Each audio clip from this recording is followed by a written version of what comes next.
Navanathapuram press club ఆధ్వర్యంలో ఈరోజు సామర్ సురేష్కు ఆర్థిక సాయం అందజేయడం జరిగింది. అలాగే అనారోగ్యానికి గురైన జక్కా రమణయ్యకు పరామర్శించి ఆర్థిక ధైర్యాన్ని నూరిపోయడం జరిగింది.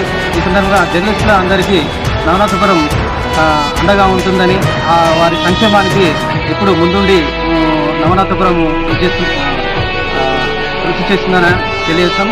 ఈ ఆర్థిక సహాయానికి నవనాథపురం ప్రెస్ క్లబ్ సభ్యులందరూ సహకరించి ఆర్థిక సాయాన్ని అందజేసినందుకు వారికి ఈ సందర్భంగా కృతజ్ఞతలు తెలుపుతూ తెలపడం జరిగింది.